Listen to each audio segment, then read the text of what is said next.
শায়েখে চরমোনাই জনাব মুফতি ফয়জুল করিমকে নিয়ে জামাতের সিদ্ধান্তে রাজনীতিতে তোলপাড়। মুহূর্তের মধ্যেই চারদিকে খবর ছড়িয়ে পড়েছে জনাব মুফতি ফয়জুল করিমের আসনে প্রার্থী দিবে না জামাত ইসলামী। যদিও মুফতি ফয়জুল করিমের আসনে কমপক্ষে ডাবল ভোট আছে জামাতের চরমোনাইর চাইতে, তারপরে প্রার্থী দিবে না। কেন প্রার্থী দিবে না? জামাতের মধ্যেও মিশ্র প্রতিক্রিয়া শুরু হয়ে গেছে। এটা অযৌক্তিক।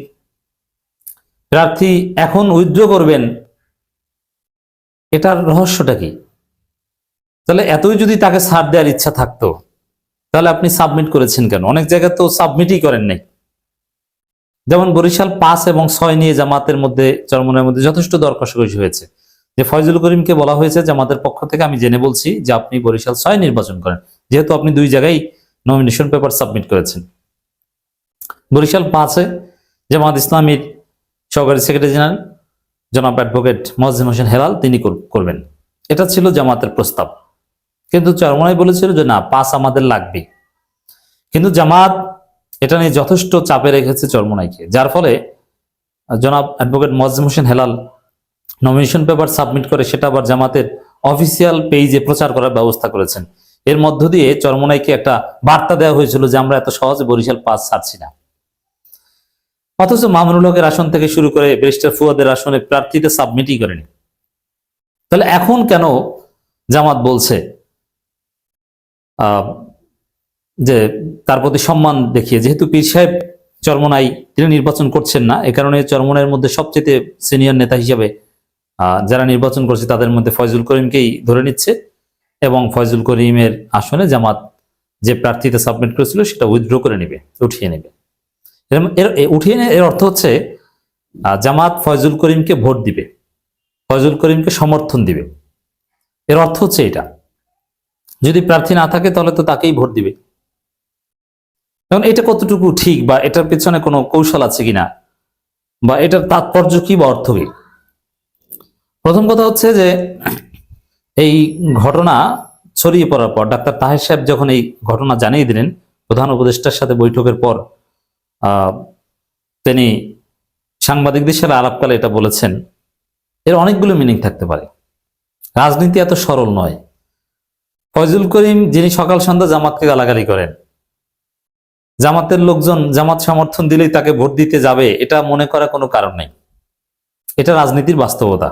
অনেকে বিষয়টা অন্যভাবে নিতে পারেন, বাট ইটস রিয়ালিটি। এবং চরমোনাইও এটা বিশ্বাস করে না। আমি সাথে সাথে এই ঘটনা পাওয়ার কয়েক সেকেন্ডের মধ্যে চরমোনাই গুরুত্বপূর্ণ কয়েকজনের সাথে কথা বললাম, যারা মোটামুটি খোঁজ খবর রাখেন বা তাদের নীতি নির্ধারণী পর্যায়ের কাছাকাছি, এবং চরমোনাই বড় নেতা। বড় নেতা হলে তো সবাই নীতি নির্ধারণী নয়। তো সেই জায়গায় তারা যেটা বললো যে তারা এটা বিশ্বাস করে না যে জামাতের লোকজন চরমোনাইকে ভোট দিবে। আমি তাদের এই বিশ্বাসকে রেসপেক্ট করি, কারণ জামাতের একটা অংশ ভোট দিতে কমফোর্ট ফিল করবে না। কারণ শায়েখে চরমোনাইয়ের প্রতি তার চরমোনাইয়ের লোকজনও বিরক্ত, সেখানে জামাতের লোকজন তো চরম বিরক্ত। কেন্দ্রীয় জামাত যতই বলুক এত সহজ না। কিন্তু তারপর জামাতের লোকজন ভোট দিতে যদি নাও যায়, তাদের প্রার্থীটা না থাকা, আমি ধরে নিলাম যে বরিশাল 5 আসনে জামাতের 1 লক্ষ ভোট আছে, তো 1 লক্ষ ভোটের একজনও ভোট দিতে গেল না সাপোজ, কিন্তু জাস্ট মোয়াজ্জেম হোসেন হেলাল নির্বাচন করলেন না, এইটাই ইতিহাস। এবং এজন্যই 1 কোটি বার ধন্যবাদ দেওয়া উচিত জামাতকে চরমোনাইয়ের পক্ষ থেকে। ভোট দিতে যাক আর না যাক, আমি প্রার্থী দিলাম না, এটাই তো বড় কিছু। আপনার জন্য প্রতিদ্বন্দ্বিতা অনেক সহজ হয়ে গেল।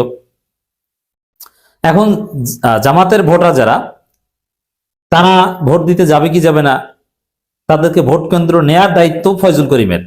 জামাত প্রার্থী না দিলে, চরমোনাইয়ের আমাকে যেটা জানিয়েছে ছাত্র সংগঠনের সাবেক এক সভাপতি চরমোনাইয়ের, তিনি বলছেন যে ভাই আমাকে বলছে আপনারা, ভাই আমি তো জামাতের প্রতিনিধিত্ব করেন, যাই হোক আপনি বলে মজা পান বলেন। তিনি বলছেন যে ভাই ঠিক আছে, ফয়জুল করিমকে সম্মান দেখালো, ইটস ভেরি গুড, কিন্তু জামাতের লোকজন তো ভোট দিতে যাবে না। আমি বলছি ভোট দিতে যাওয়ার তো দরকার নেই, আপনি এত প্রত্যাশা করেন কেন? জামাতের আরেকজন হেভিওয়েট নেতা, জামাত ক্ষমতা আসতে যিনি নিশ্চিত মন্ত্রী, জনাব অ্যাডভোকেট মোয়াজ্জেম হোসেন হেলাল, তার মতো একজন হেভিওয়েট নেতাকে নির্বাচন থেকে দূরে রাখবে জামাত, এটাই তো যথেষ্ট। ভোট দিতে যাবে, ভোট কেন্দ্রে ভোটারদের নেয়া, এটার দায়িত্ব ফয়জুল করিমের, এটার দায়িত্ব চরমোনাইয়ের। এই দায়িত্ব জোট থাকলে তখন প্রশ্ন করতে পারতেন, কিন্তু জোট নাই, জোট না থাকা সত্ত্বেও ফয়জুল করিমকে এই বিরল সম্মান দেখালো জামাত, বিরল ঘটনা ঘটিয়ে দিচ্ছে জামাত।